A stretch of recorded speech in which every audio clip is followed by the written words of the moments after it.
Yeah, the interview looks great, man. Just got to finish the editing on it, and we'll give you a call as soon as it's done. All right? Cool. All right. Talk to you soon. Hey, what's going on, everybody? Welcome. This is See the Vision TV. I'm your host, Christopher Jenkins. And on my new show, See the Vision TV, what we're going to be looking to do is to bring you some of the most creative, most provocative, and most charismatic thinkers of our generation. So, with that in mind, y'all stay tuned. I got some great guests. Y'all going to want to check this out.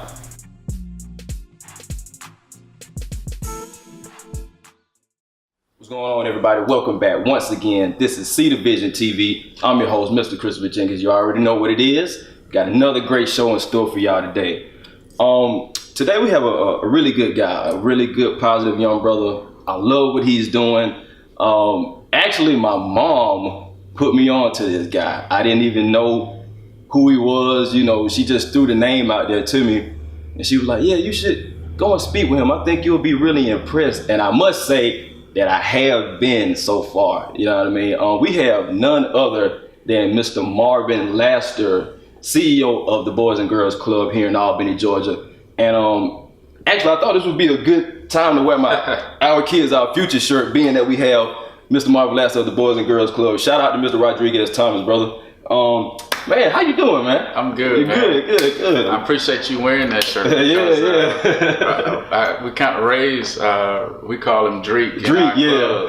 He grew up East Albany Boys and Girls Club. I remember him as a young kid. Right. I was working at the club at the time. And really, he's one of my heroes. I mean, just to be able to see the great work that he's doing and the difference that he's trying to make, not only in this community, but in communities around the country, you know. Yeah. It's a real testament to the legacy of what Boys and Girls Clubs can have and how they can impact the lives of young people. So, no doubt. Unfortunately, I was unable to attend the event last week, but you know, I'm a real big fan of his. Yeah. He's one of my heroes. Right. He's a real good guy. Yeah.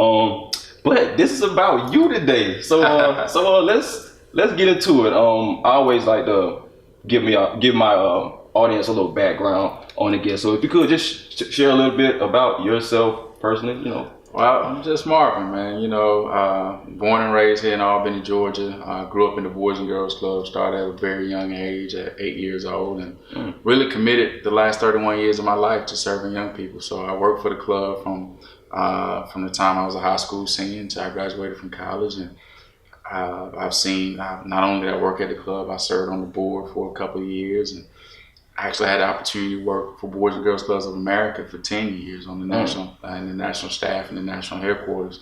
And then the opportunity came back home to come back to Albany. And I came back here almost 18 months ago, and now I'm CEO of the organization. So it's kind of like full circle. I'm living a dream every day, and I'm just truly blessed to be a part of such a wonderful organization that made a tremendous impact in my life. Right. Okay. Well, so you say you got started with the Boys and Girls Club at a young age. You say about 8 years old. 8 years old. Right. So how did that come to be? You know, what was that whole? Well, my mom was a single parent, you know, so she was a single parent trying to raise two boys, and my older brother had some challenges in terms of criminal activity, so he was gone most of our childhood. In fact, we only spent, he's 6 years older than me, so we only actually lived in the same house for 3 years my entire life.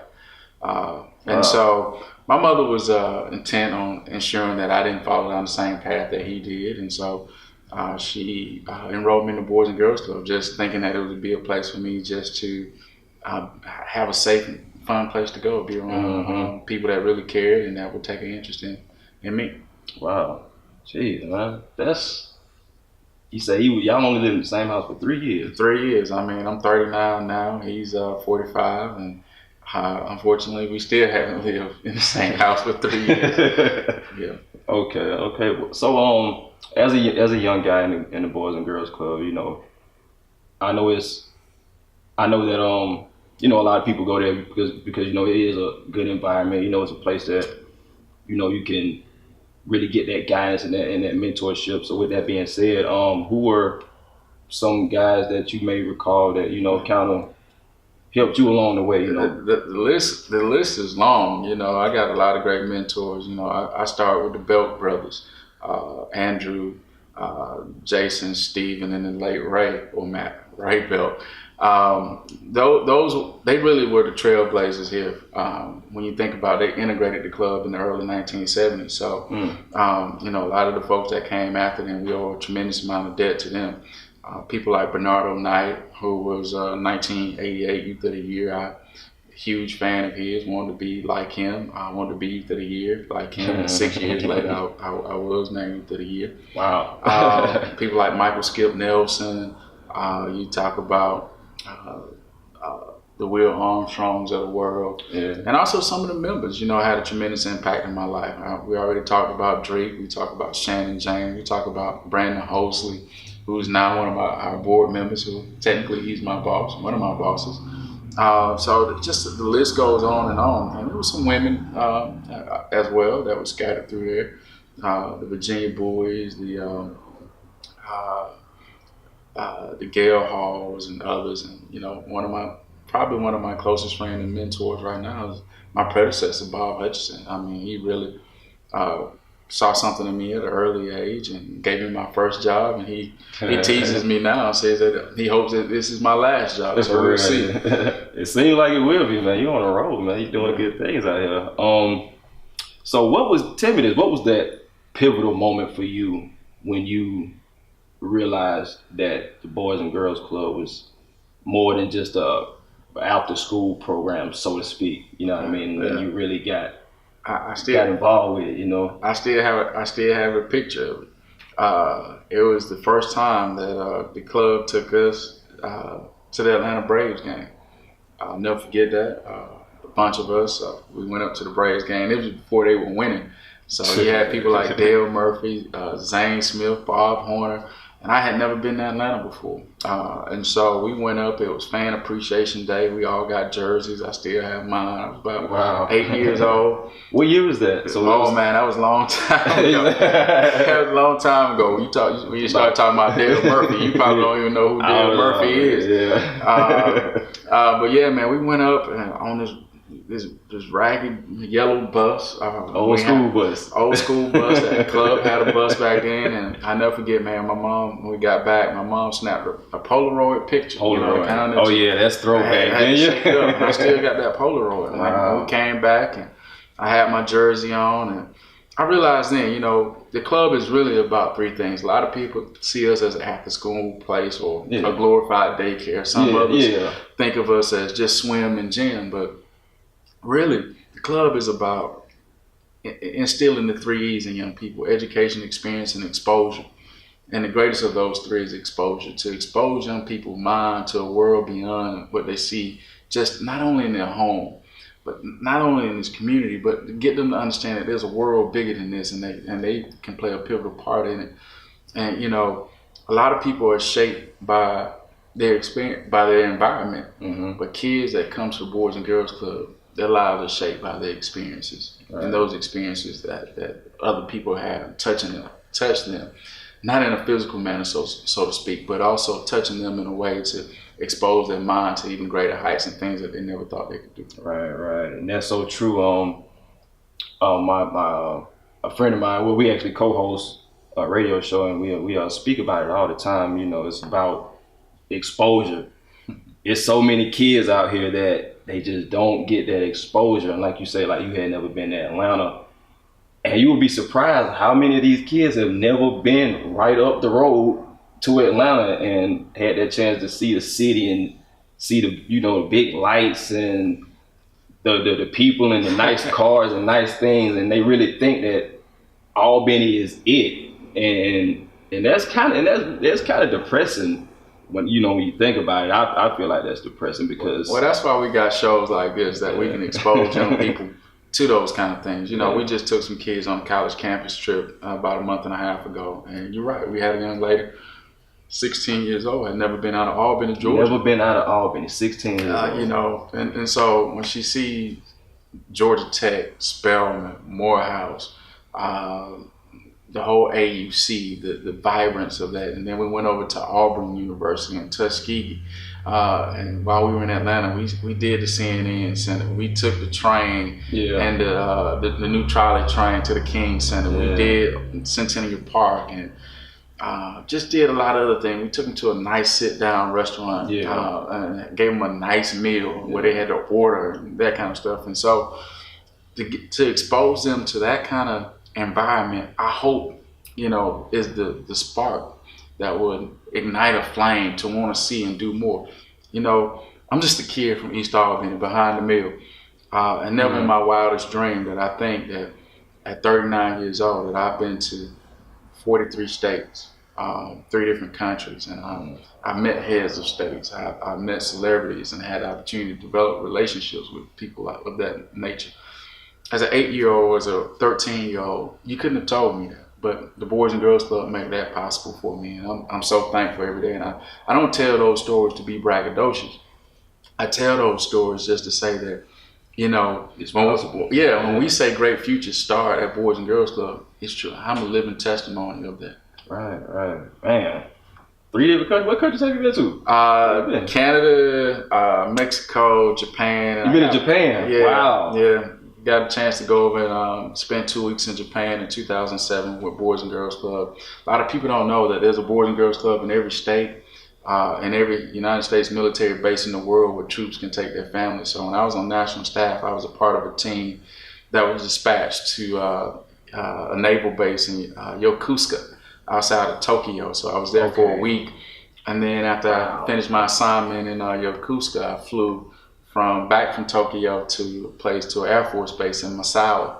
And then, so I stayed there a week. So I had an opportunity to do a little bit of travel. Yeah, okay. Dang, that's cool, man. I always wanted to go to Tokyo myself. I'm going to get there one day, too. I'm going to get there, too. You will. Yeah, I'm going to get there. So what made you decide that this was what you want to do as a career, though?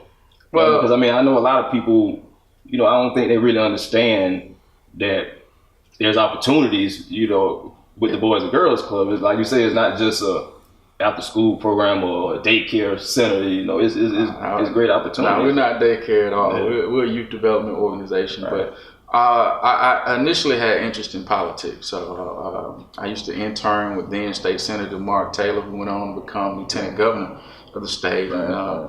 And politics is a very interesting dynamic, to say the least. And I really, look at what we got going on right now. With Clinton and Trump. That's very interesting. That's a whole nother show. We'll come back and talk about that one. But I really just got burned out with it. I had opportunity to travel with Denzel Miller, who was the governor of the state. And my first job opportunity was to work when he was appointed United States Senator. I had opportunity to potentially work for his on his constituent services team. But then, like I said, I realized that my purpose and passion in life was with kids and making a difference with young people, to give back, like so many had invested time in me. So I think youth development is just my calling in life. And I tell people, man, I haven't worked a day in my life, because when you're truly invested into what your true passion and purpose is, it's not work, man. It's just a passion. I would do what I do for free. Right. Man, okay. So, being that it's a youth development, it's not no daycare after school type. Being that it's a youth development, what are some of the programs that you guys offer that some public might not be aware of? Well, one, we focus on 3 major areas. One is academic success. We really want every kid that comes through our doors, and not just our doors, but every kid in this community to be making on-time progression, grade progression that is, and ultimately graduate from high school with a plan for their future, ready to go to college, technical school, the military, or have a career with a plan for their future. So academic success is obviously one of the premier things that we're focused on. Another thing is that we're really focused on good character and citizenship. So our program is really designed to help these young people find and use their voices to be positive leaders and to affect positive change in their community. So we want them to be citizens of a good moral character and future leaders. And lastly, we're really focused on promoting healthy lifestyles. We want young people to adopt healthy lifestyles and build up the resiliencies to avoid those things that can have a negative impact on their life, like drugs, teenage pregnancy, things like that. And, adopt healthy lifestyles, making sure that they're eating good and that they're feeding not only just their body with positive things, but their soul and their body and their mind. So absolutely. So we call it our outcome areas of academic success, good character and citizenship, and healthy lifestyle. We get those three things. We think that our young people have a very bright future in front of them. Right, I would say so. Yeah, because that's lacking a lot of times. Especially the mind part. The physical is somewhat more easier at times, but keeping the mind sharp, that can be a challenge sometimes, especially around here. With all these, it's a lot of negativity around here. It gets a little rough sometimes, but we got brothers like you doing your part, and I definitely can appreciate that, and I know other people appreciate that as well. Tell me, we spoke about a little bit off camera before we got started. We spoke about some of the opportunities that the students are afforded to be a part of, and you said that they get it's a select few. They get to travel to the White House once a year. And when I came by your office and we were talking, I saw a couple of pictures, and I thought it was so dope. It was these young group of people, and they actually they got to meet President Obama, and it wasn't just the president though. Tell me about that a little bit. So when I worked in national staff, Boys and Girls Club national staff, my last assignment was I was the national advisor for our Youth of the Year program. Mm-hmm. That's the highest program in Boys and Girls Clubs of America. And so, Youth of the Year. Youth of the Year. And so that program ends every year with 6 kids standing in the Oval Office meeting the president. And I was fortunate enough, my last assignment, to work with the likes of Shaun White. Misty Copeland was the ambassador for the program. The dancer, ballerina. Yeah, she just got married. Did she really? Yeah. Oh man. So, I'm heartbroken. I got a chance to work with her very closely. We threw on a week-long celebration for these young people, really highlighting them. I mean, everybody from Condoleezza Rice to Colin Powell to Goldie Hawn to Denzel Washington.